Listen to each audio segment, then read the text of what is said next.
Welcome to Program Evaluation 101. This webinar is sponsored by the National Institute for Mathematical and Biological Synthesis and the National Institute for STEM Evaluation and Research. This is part of a series sponsored by the National Science Foundation through one of the Includes Awards to encourage broader participation in science, engineering, and mathematics. I am your moderator for this. I'm Lou Gross. I'm a professor here in ecology and evolutionary biology and mathematics at the University of Tennessee, and I'm the founding director of the National Institute for Mathematical and Biological Synthesis. Our objectives in this webinar are to assist you in learning the basic concepts of program evaluation, which are critical to your ability to demonstrate the effectiveness of education and research initiatives that you're involved with. So the objective today is to encourage those who are working on pilot projects for the Includes Award and those interested in collaborating on Includes Award to learn the basics of program evaluation. To interact today, we're using the Zoom feature here, and if you would like to chat, you can hit the little chat window at the upper left of your screen. That will then bring up a window that allows you to choose to whom you would like to chat. This could be to all the panelists, that means those of us here at the University of Tennessee, or to everyone. And this is not being done anonymously, so your login name will show. When you go ahead and click on that, it will allow you to then choose what you want to say. You type in what you'd like to say, and that will then allow you to chat with us. And I will moderate the chat.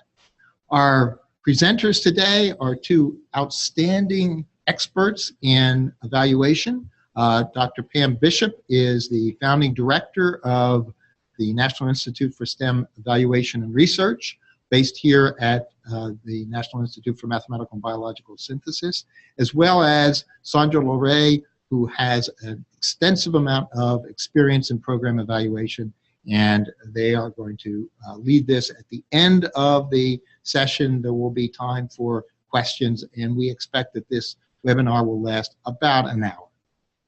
Pam, it's all yours.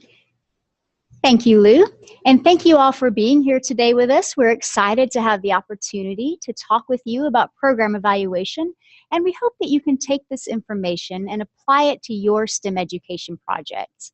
Today's presentation is going to cover the basics of program evaluation, including a brief introduction to what program evaluation is, a short introduction to some approaches to evaluation, and things to consider when working with an evaluator.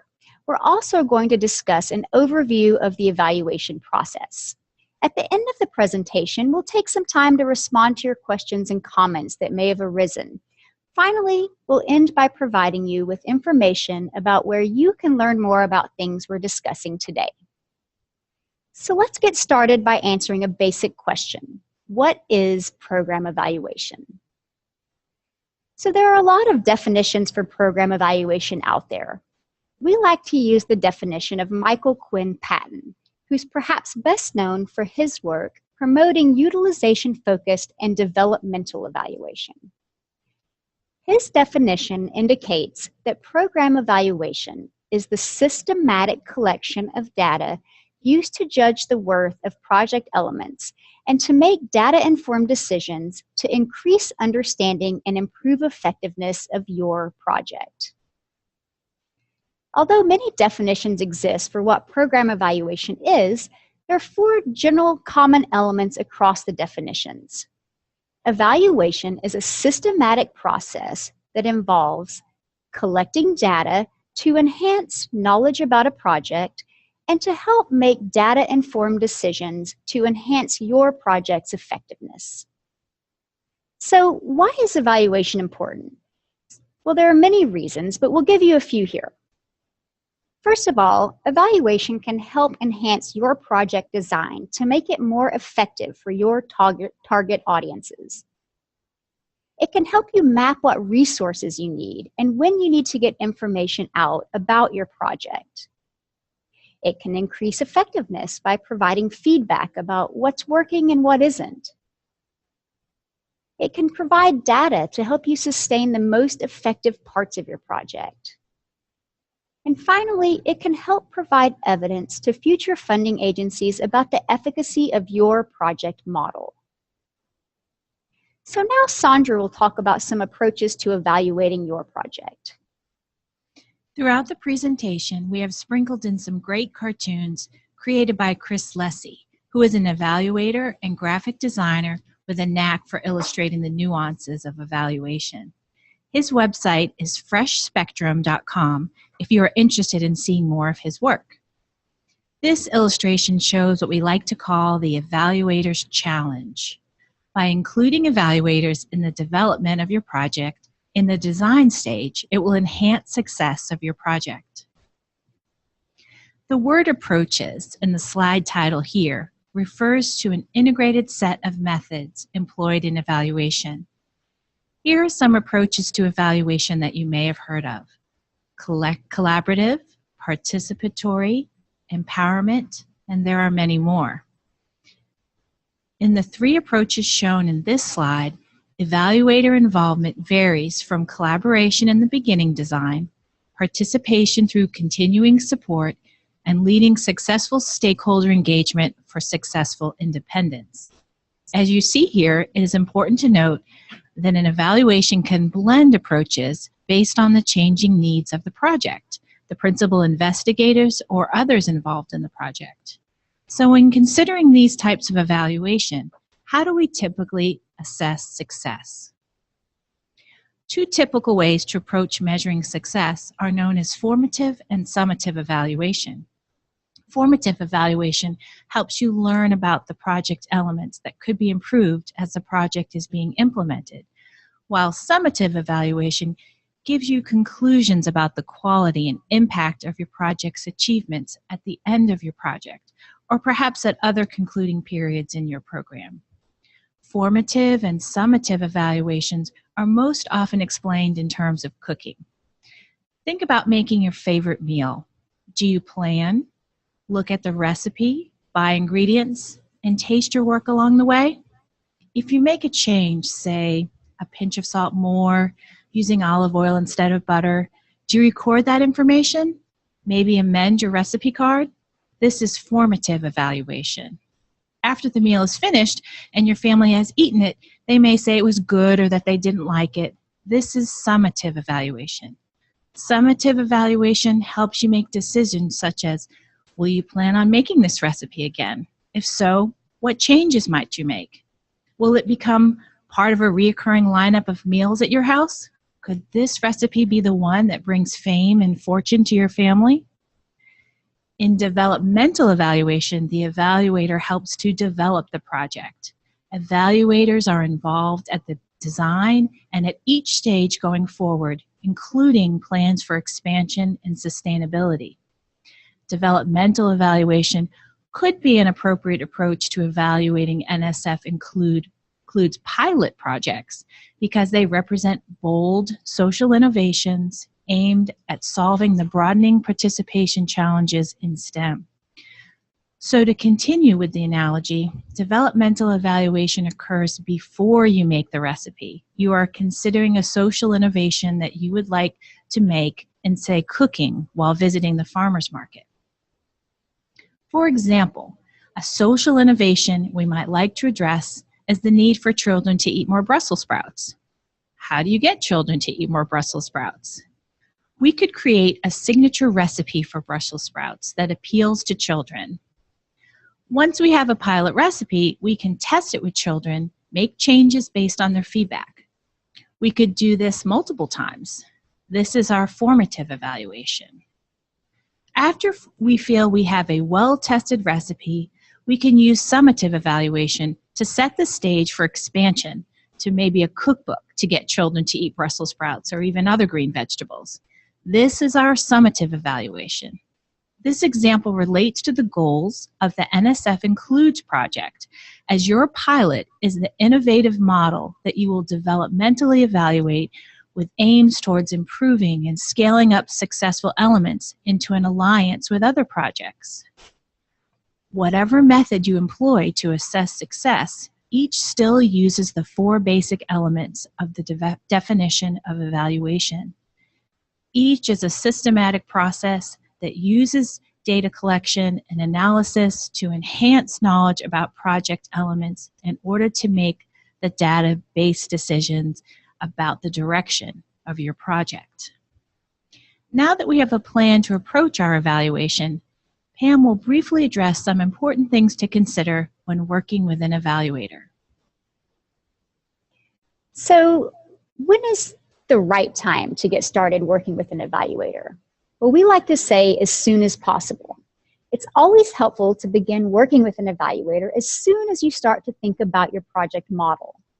Here at NISER, we prefer to begin collaborating in the proposal development stage if possible, so that we can help investigators think about how their various project components will work and what evidence we'll need to collect to show that they're working. Now, sometimes it isn't possible to start working with an evaluator at the start of your project, and that's okay. Just be aware that the evaluation process takes time to develop, and evaluators coming in at the middle or even the end of your project are going to need time and information to understand the complexities of your project before being able to develop a solid evaluation plan. So finding the right evaluator for your project can be tricky, especially if you've never worked with one before. Some useful ideas for seeking out an evaluator who's right for your project are: ask your colleagues who they've worked with in the past and if the collaboration went well.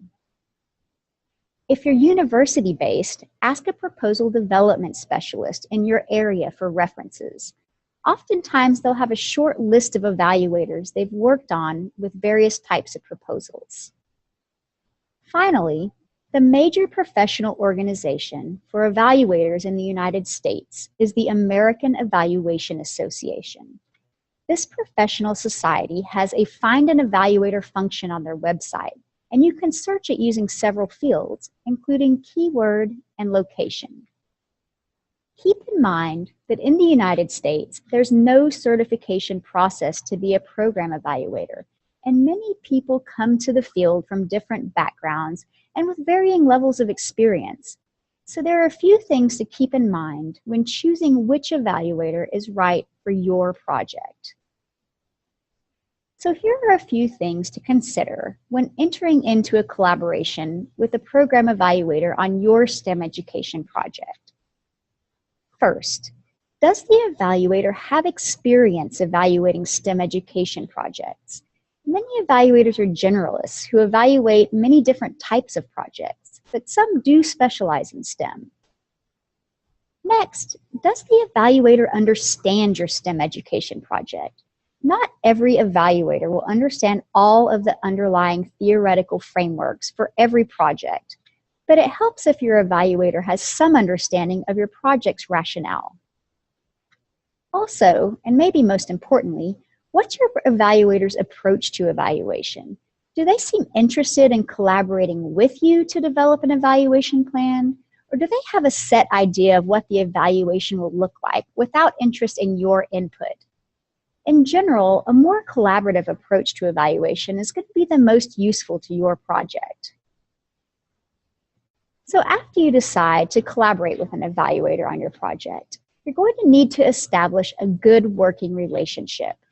Some tips for working effectively with an evaluator include discussing expectations up front, including how you're going to work together and what your expectations are for the evaluation timeline.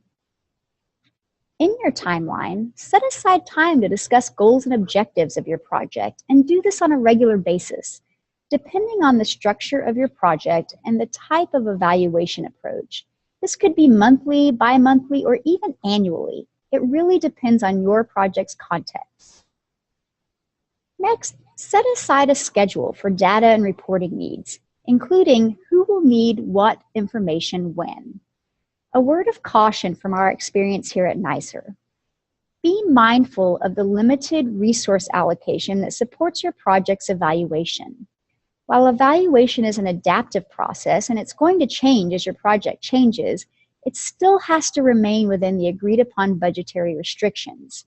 So for instance, if big changes happen in your project that need to be added to the evaluation plan, it's likely that some things originally budgeted may need to be reconsidered. So your evaluator should be at the table for these discussions about changes in project implementation so that he or she can discuss the implications on your project evaluation. We've also found at NISER that communication flows more smoothly when a project appoints a liaison who is the primary point of contact for the evaluator.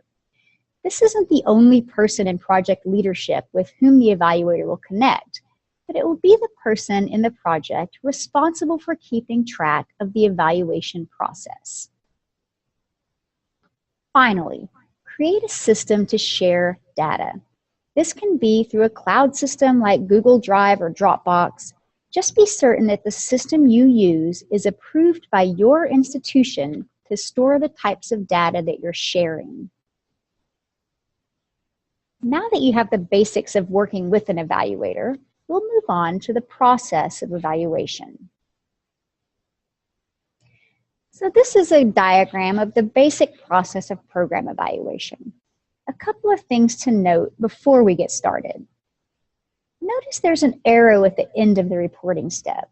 This is because evaluation is cyclic in nature and continues this cycle for the duration of your project. Second, notice that your project context is at the heart of the process. No two project evaluations will be the same because each is grounded in the context in which your project is functioning. Okay, let's get started with the first step, mapping your project. So everyone has likely seen this old New Yorker cartoon. This is representative of the way some folks view their grant-funded projects. Funding will be awarded, then a miracle occurs, and then outcomes will be achieved. So this is obviously an exaggerated illustration, but it makes the point that it's important to have a roadmap of how you're going to achieve your project's outcomes. A useful way to do this is by mapping your project. Mapping makes the invisible visible. In other words, it visualizes the ideas that you and your colleagues have about how the project will work, and it gets everyone on the same page. Sondra is now going to take you through one commonly used method of project mapping. One way of mapping your project that is used frequently in evaluation is a logic model. A logic model is a simplified picture of a project. It shows the logical relationship among the resources that are invested, the activities that will take place, and the benefits or changes that result. It serves as a framework and a process for planning to bridge the gap between where you are and where you want to be. It is often considered a first step in evaluations as it helps to decide who and what are important to include in the evaluation. This particular logic model has several parts. The situation is the big picture problem your project seeks to address. Inputs are the resources that you will invest in the project. Outputs are your activities that involve targeted participants. They can include, for example, workshops, courses, trainings, or other interventions. Your outputs are intended to lead to your specific outcomes. Outcomes are the direct results or benefits for the people you are reaching in your project. Examples include changes in knowledge, skill development, or behavior. Outcomes can be short-term, intermediate, or longer-term achievements. And goals are broad, general statements of what the project intends to accomplish. Here we have created a simple example project that relates to a major issue and broadening participation in STEM. We will use this project example to illustrate the evaluation process through the rest of our webinar. The situation we are addressing is that women are underrepresented in our undergraduate engineering department. Inputs will be faculty, staff, student time, and grant money. Outputs are the activities we will carry out and who they will reach. For example, we will train faculty, students, and staff on preventing implicit bias. Implicit bias, in this example, refers to the preconceived notion that results in behaviors from subtle cognitive processes, such as implicit attitudes and implicit stereotypes. Implicit bias is often a barrier to female success in traditionally male-dominated fields. An example, intermediate outcome, from this could be raising awareness of implicit bias. In the longer term, we hope to increase participants' ability to change social patterns of bias. An intermediate goal would be the overall decrease in implicit bias, which could contribute to our long-term goal of increasing recruitment and retention of women in engineering. Pam will now discuss another way of mapping your project. So here's another much more detailed way to map your project. Now, please do not try to read the small text included in this model. We're showing it to you as an example of another type of project map. It's called a theory of change model, and it's the way we at NISER like to start off our evaluation process with collaborators. You can see it still has many of the same basic components of the logic model, but it contains much more detail. The situation from the logic model is broken out into specific challenges we're facing regarding recruitment and retention of undergraduate women in engineering. Our inputs are broken down into initiatives we're going to implement to address these specific challenges and the activities within those initiatives. We still have our intermediate and long-term outcomes and also our intermediate and long-term goals. Even though this type of project map takes much more thought and time to create, it's useful in that it provides specific details regarding who will be involved in what activities, which specific outcomes will be related to those activities, and how those specific outcomes relate to the intermediate project goals and ultimately the long-term goal of the project. So, how does a map like this help with project evaluation? Well, we like to say here at NISER that evaluation happens in the arrows of this map. To illustrate this, we'll show you how this project map could inform the evaluation for one project element, the training of students to help address the culture of implicit bias in the engineering department. Using the example of student training about implicit bias, we'll walk through the way that this type of project map can help you develop evaluation questions. For instance, to what extent did students participate in the training for implicit bias? Did they find it useful? In what ways did the training affect their awareness and understanding of implicit bias? Did increased awareness and understanding lead to student abilities to change social patterns of bias? And finally, was there an overall decrease in the instances of implicit bias against female students in the engineering department? And if so, did students feel the training from the program contributed to that? So this table summarizes some of the differences between a logic model and a theory of change model. Most obviously, the format is different. A logic model is much simpler, showing a descriptive list of components in a linear fashion. Theory of change models focus on specific pathways to change and are thus more complex. Both models have positive attributes. A logic model is simpler to construct. It gives an overview of your project, and it can put a complex project into simple blocks, whereas a theory of change model is useful to show how outcomes will be accomplished, as well as showing how and where a project component worked or didn't work. And of course, both of these models have their drawbacks. Logic models may be too simplistic to show enough detail about causal pathways, and may not have enough information to be helpful in evaluation development. On the other hand, theory of change models take much more time to construct, and it can often be difficult to explain to project stakeholders how to assist in developing them. So after you've mapped your project, using whatever method you and your evaluator feel most comfortable with, the next step is to determine the key stakeholders in your project. So what is a stakeholder? A stakeholder is any person or group who has an interest in your project or its evaluation results. A stakeholder map, like the one I'm about to show you, allows you to plot stakeholders based on their importance and involvement in your project. And this can help you prioritize your level of engagement with them in your evaluation.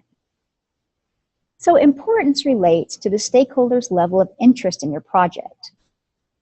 And involvement refers to their ability to facilitate or prevent change from happening in your project.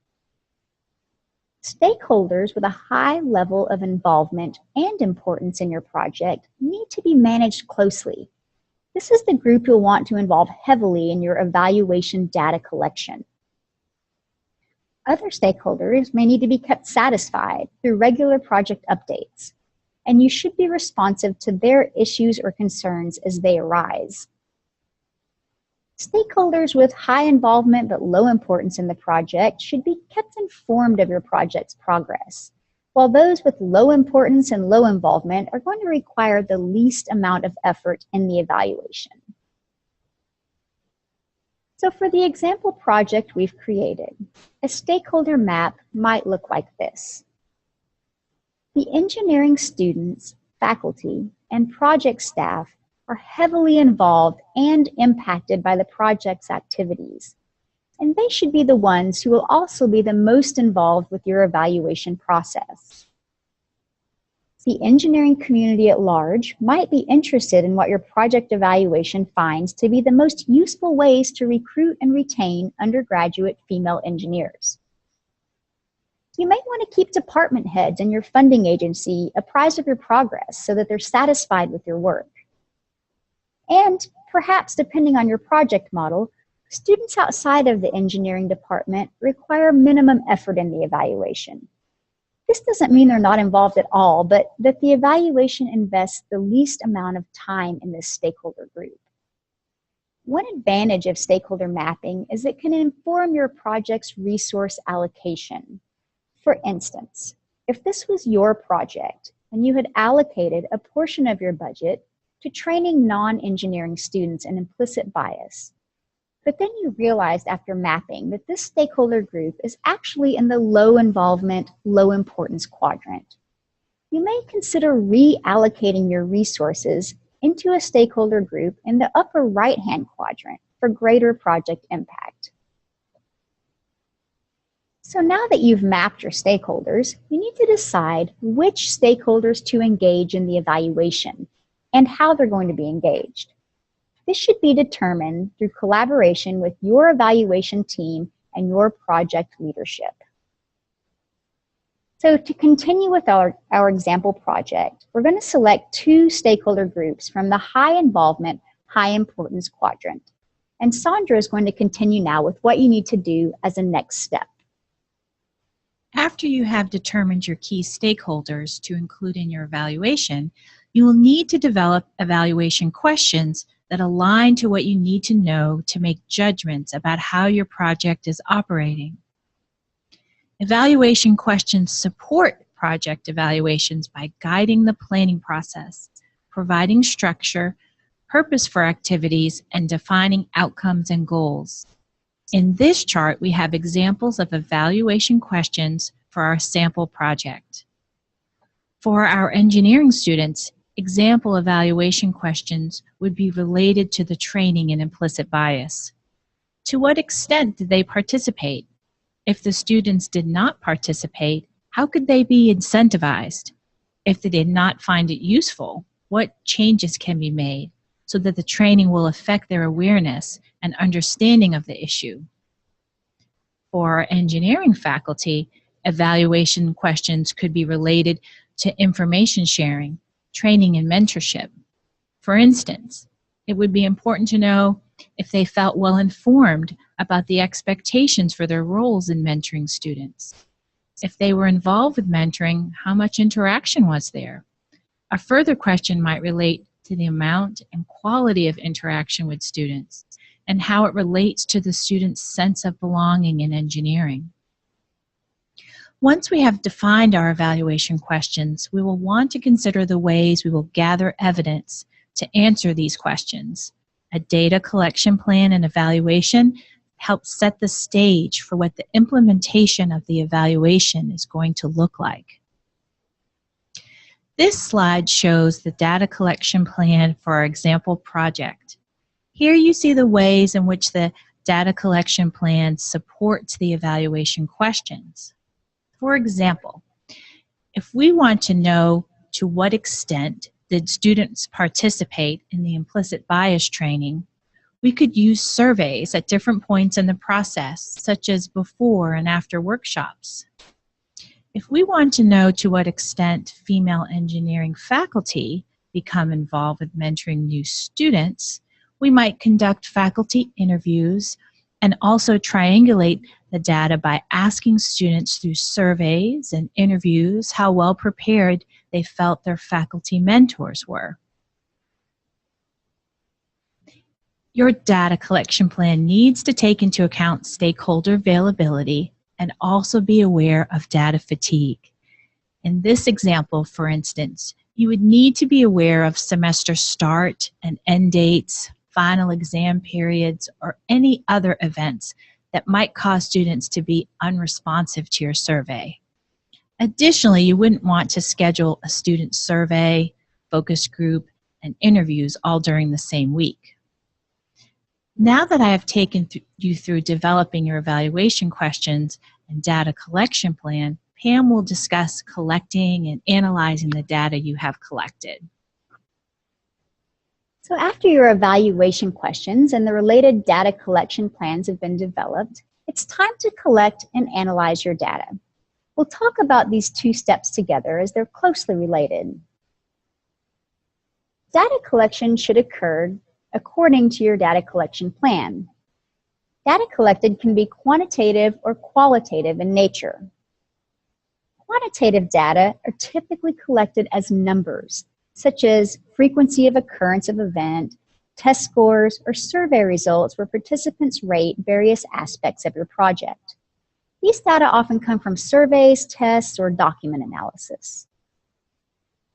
Qualitative data often come from open-ended survey responses, interviews, and focus groups, and are generally not able to be reduced to numbers, or maybe they're considered more valuable or informative if left as narratives. Evaluators should integrate both quantitative and qualitative data into the evaluation plan for the greatest insight into your project. So after a round of data collection, your evaluator should analyze the data from all of the data sources and interpret the results in a way that makes sense to answer your project's evaluation questions.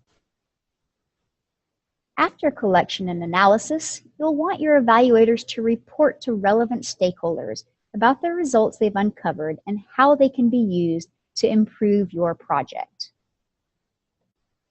Data reporting can take many forms. Reporting can be formal written reports that we're all used to seeing, what I like to call data dumps, such as dashboards of data or short reports containing several data visualizations that can be discussed with the project team. It can also take the form of informal conversations among the evaluation team and the project leadership team. It could also be formal presentations, say to your board of directors or your funding agency. One thing to remember during reporting is that the way your data is presented is important. No one wants to wade upon pages and pages of text.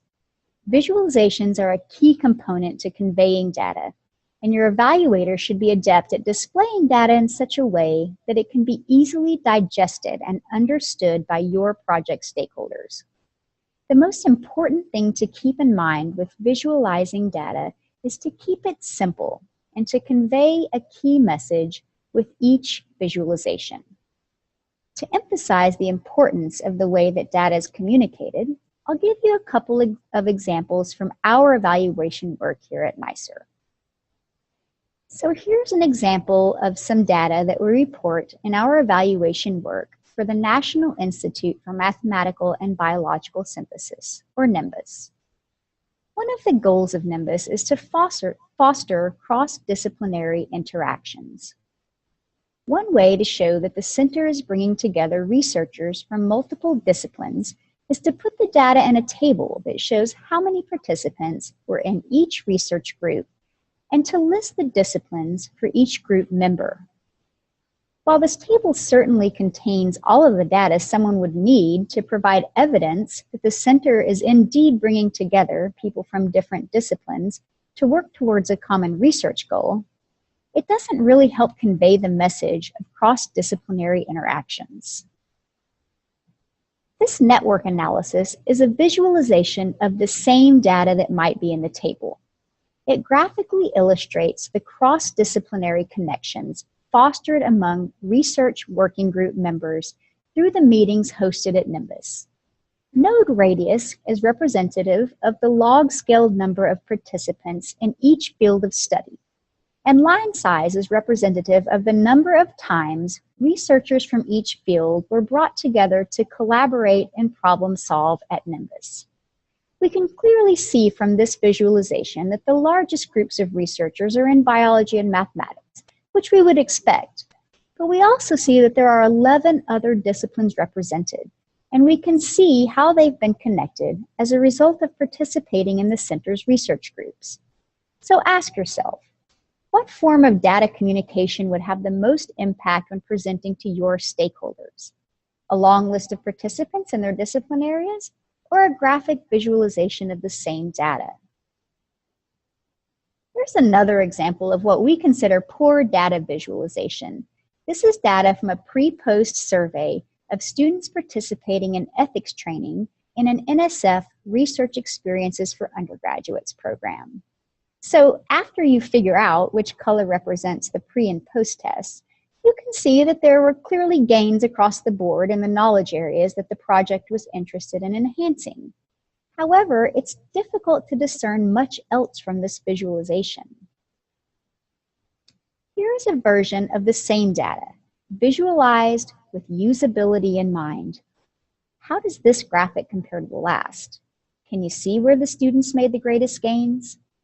At a glance, we can see that students made overall gains in understanding of research ethics after participating in the program.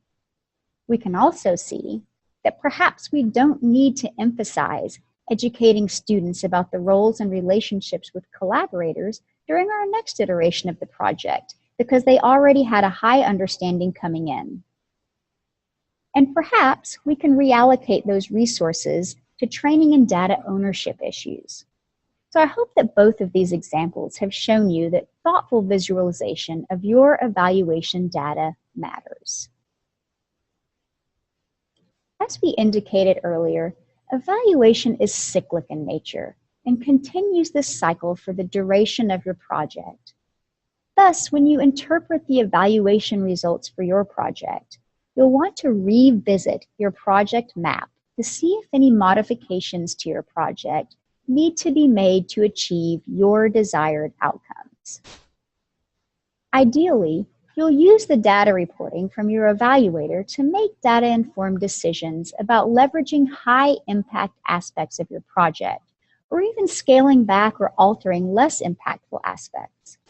At this point, you'll want to revisit your project map to not only make changes to your project, but also consider how your project changes can inform the changes in the evaluation plan for the next iteration of the evaluation process.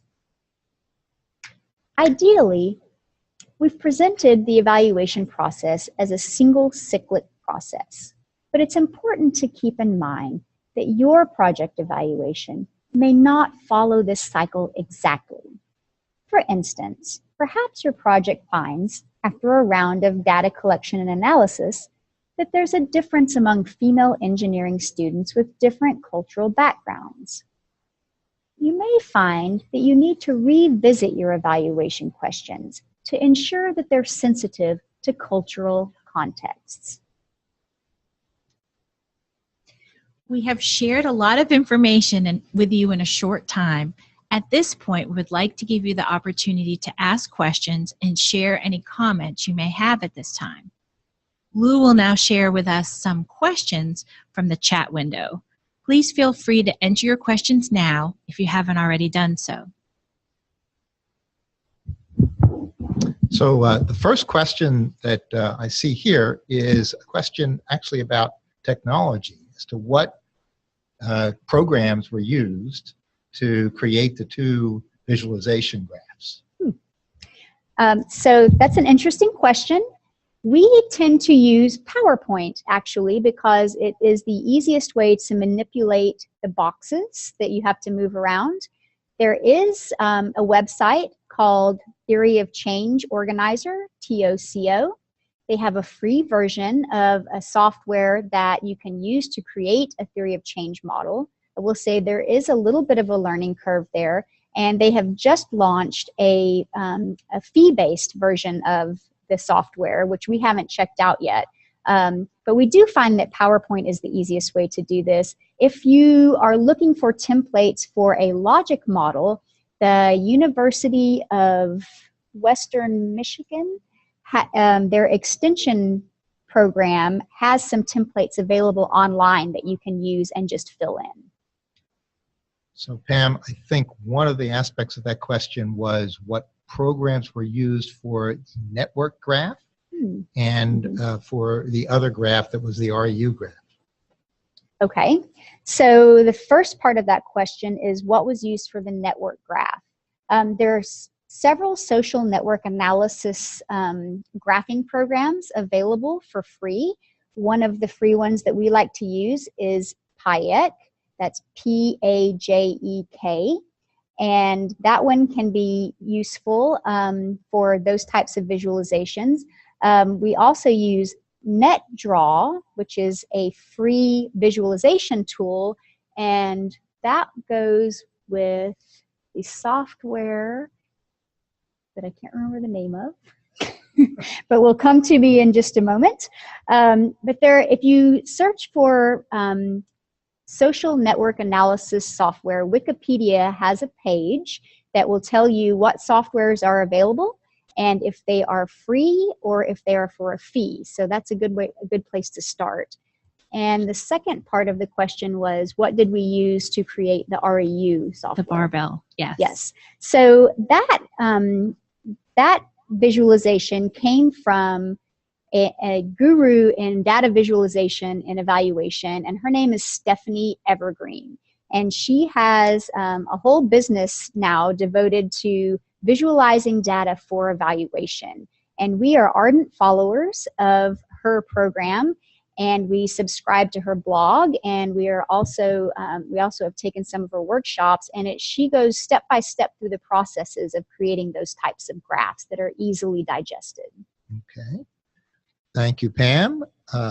Another question is, how do you recommend dealing with evaluation scope creep? In other words, how you might limit the questions asked to the most important. Communication, communication, communication. It all comes down to having these conversations among the leadership team and the evaluation team about what is the most important aspect of your project that needs to be evaluated. So the stakeholder graph or the stakeholder chart that we made can show you graphically who is the most important in your evaluation. And if you have limited evaluation funds, which most projects do, then perhaps you want to only focus on those people that you have identified as being the most important in your project. Now comes the big one. Uh-oh. So, can you interchange the words assessment and evaluation? Ah, that's a good question. So, the answer is yes and no. Depending on who you talk to, those definitions can change. Here in the evaluation world, we make a differentiation between evaluation and assessment. When we talk about evaluation, we're talking about holistic program evaluation, which is what we just went through with the formative and summative and sometimes developmental evaluation and the whole process that we talked about. Assessment to an evaluator means assessing learning of people in your program. So student learning, for instance, classroom learning, things like that. So assessment can certainly be part of program evaluation, but that's the difference between the two. Evaluation is the holistic look at your program and how it's working, and assessment to us means assessing knowledge and learning about particular pieces of your program. Thank you, Pam. That was very succinct. Here's another question. Do you have any tips or resources you might suggest as to how to create valid and reliable questions in the instruments of the evaluation? And I know that we'll talk about this at the tutorial a bit, but... Yes. So one of the problems that we come across in evaluation a lot, and we've touched on this a little bit in the presentation today, is that evaluation takes place in the context of your project. So there are vetted instruments out there that can get at some of the questions that you might ask. For instance, there are vetted surveys out there that can look at student self-efficacy or teaching self-efficacy or confidence in different areas. But a lot of questions that are developed in evaluation are questions that are particular to your specific project. So for instance, the question about mentor training, you know, did mentors in this particular example project feel like they had the appropriate amount of training to do what they were supposed to do in the project? Well, the way to vet that, I suppose, is to see if they answer it in a way that makes sense to answer your evaluation questions. Okay, thanks, Pam. Here's another question. Is it useful to include the theory of change model in a proposal? In other words, I presume in a grant proposal, or is this only something that would be used for planning purposes? That is a great question. And we write a lot of proposals here. We collaborate with a lot of faculty in STEM on developing their proposals. And the answer is that theory of change model generally does not go over well in a proposal. What you probably want to put in there, if you're going to map your project at all in the proposal, is a logic model. And that's because it's much simpler for reviewers to digest that information in that format than a theory of change model that can be very confusing for people who aren't familiar with that type of model. And this is a, quote, quick question. How do you ensure that a program is implemented accurately or as intended to implement? That's a big one. Well, I think this goes back to mapping your project and looking at, so in the beginnings, when you get your funding, for instance, and you map out what your project is supposed to do and how it's supposed to do it, then as you're going along with your formative or developmental evaluation, you are testing that model and seeing if it's happening the way that you had intended it to happen. And if it's not happening the way you intended it to happen, then you need to go back and revisit your model. Makes sense. So someone wants to know if there is a template for a theory of change modeling map. And I think you mentioned that there is one of those available. Yes. Is it Western Michigan? Yeah.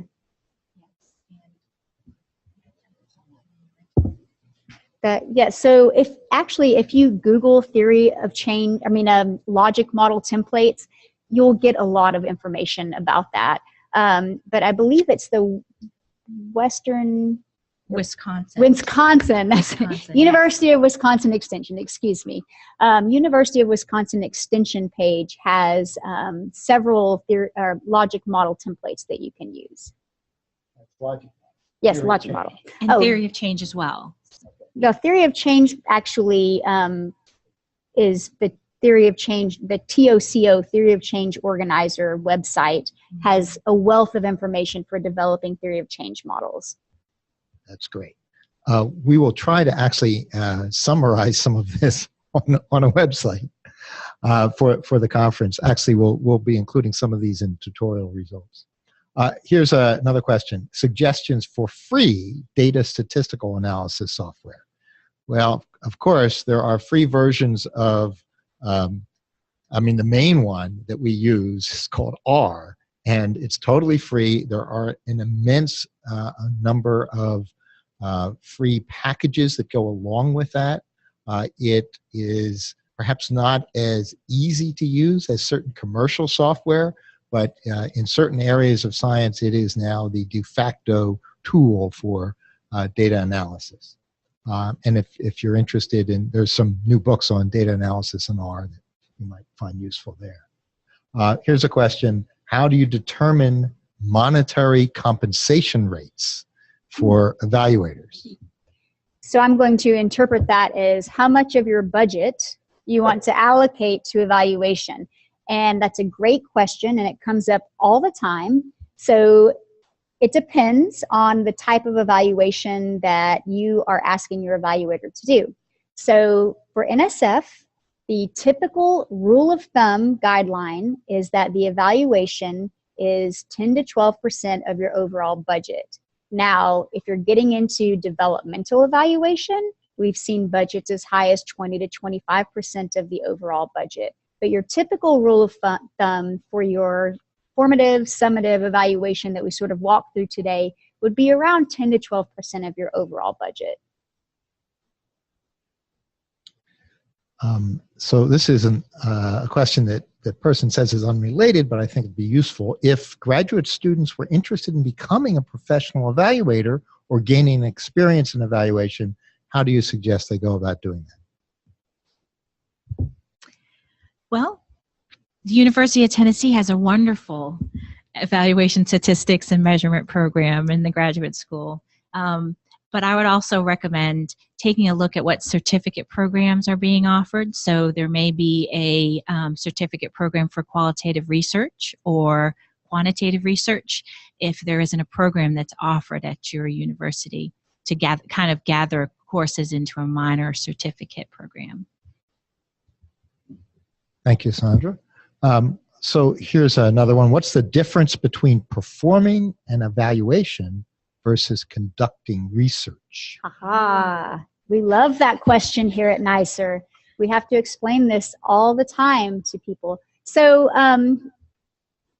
research and evaluation to us are two different things.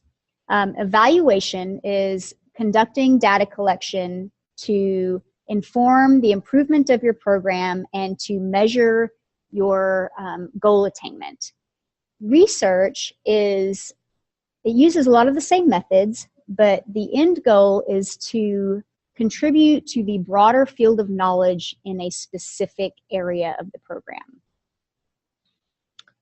Now, I'm going to say this one, Greg Goins sent out to everyone, and Greg is a great friend of ours here and is involved in a number of wonderful initiatives. And he asked, the Includes program appears to desire both improving broadening participation models and improving known broadening participation models. What are your thoughts, or can you reconcile this relative to evaluation? There's two somewhat different objectives with regard to broadening participation. So if I understand the question correctly, it's that they're looking for new models and then also testing of known models. So a blend, right? So, and Lou spoke to us. He went to the Includes PI meeting, and they discussed quite a bit the idea of developmental evaluation. And so your project obviously needs to be based on some sort of theoretical groundwork about broadening participation for the target population that you have. But what Includes is looking for, I think, is stepping beyond that and some innovative ideas that maybe haven't been tested very well yet for bringing in your population, and then using evaluation to see how those innovative processes are working to broaden participation. Thank you, Pam. There was a question about whether we'll make the slides available. We will put these on the website along with the webinar, which is being recorded. Here's another question. I think this is actually a question for NSF, but let's say your project is funded, but at a later stage you realize that you need to revise your method section. Is it okay to change the method section? So that's really up to the program that you are submitting to. Many NSF programs, you can request a modification, for example, of the budget if indeed you decide along the way that some modification is needed based upon the work that you've done to date. Here's another question that may be for me. It's about the upcoming INCLUDES conference. What is exactly meant by multi-scale evaluation? And so I will just respond and say that the INCLUDES projects involve aspects that vary from within a particular institution, for example, at a course level, or through an entire collection of courses, a curriculum, through multiple collaborations across different institutions, through an alliance, through to national scale projects. And what we mean by multi-scale evaluation is how one might go about structuring an evaluation that includes aspects at all those different scales. And we will be talking quite a bit about this at the Multi-Scale Evaluation Conference. And then here's another question. Are there some basics to baseline evaluation? Isn't this necessary to determine project or program outcomes? So the answer is yes, and baseline information can vary depending on the context of your project. So for instance, if you are hoping to increase retention and recruitment of women in engineering, you would want to have baseline information. It would probably go into your proposal actually about the statistics on recruitment and retention of females in your engineering department in the past. And then you would want to use that to measure yourself against after your project has been in implementation for a couple of years. So it is important to collect baseline data. Some of that is institutional information. Some of that can be from your participants at the beginning of your project that you would then compare to their responses at the end of the project. Someone asked for your email. We will be providing that shortly. Stick with us. Can we use graduate students as evaluators for an NSF INCLUDES proposal, for example? Well, you can actually use graduate students as evaluators. This again goes back to the point that there is no certification process in the United States to be a project evaluator. So anybody can say that they are one. Now, would that go over well with NSF if you said that you're in your proposal that your evaluator was going to be a graduate student who is not working professionally yet? Maybe not, I don't know, but certainly graduate students have been known in the past to conduct program evaluations. And certainly we use the techniques and talents of graduate students in many ways in various proposals to government agencies, including NSF.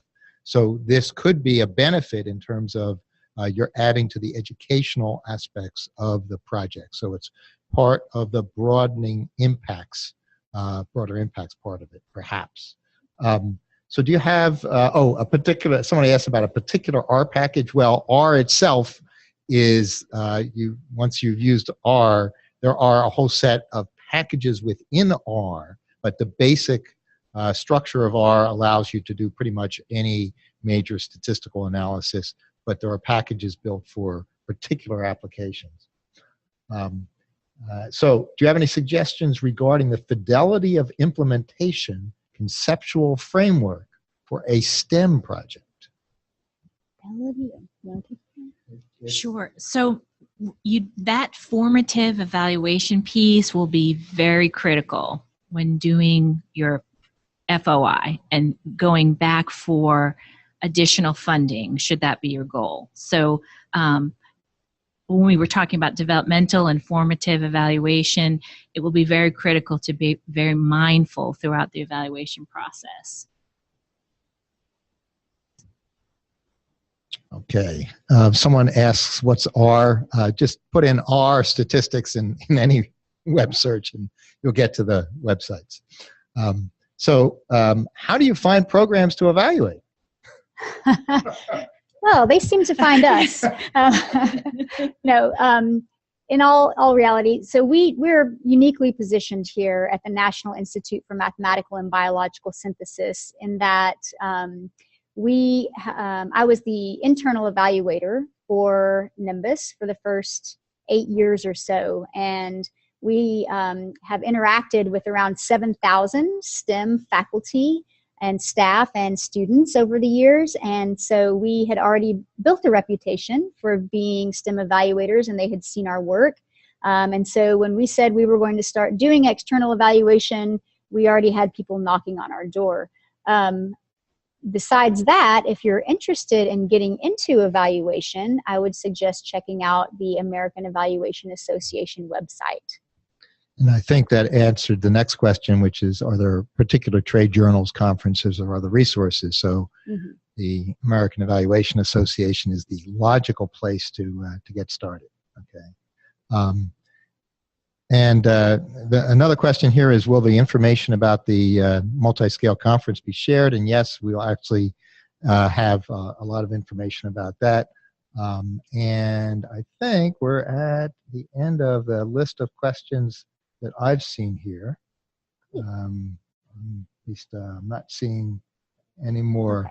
We're also about out of time. Yeah. So I think it's time for us to go back to Pam to tell us a little bit how to learn more about this. All right. Well, thank you, Lou, for sharing all the insightful questions and comments today.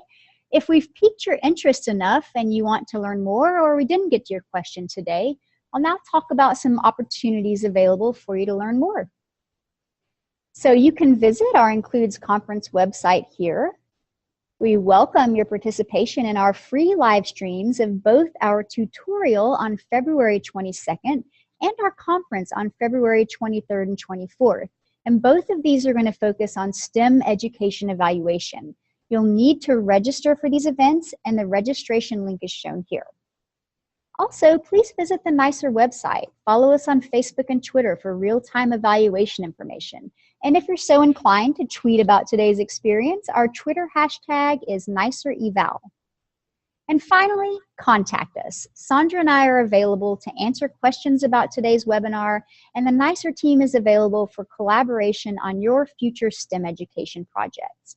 And as a reminder, Lou said this already, we'll send an email with a link to our presentation today. And please also look for an evaluation survey about the webinar because we value your feedback. Thank you.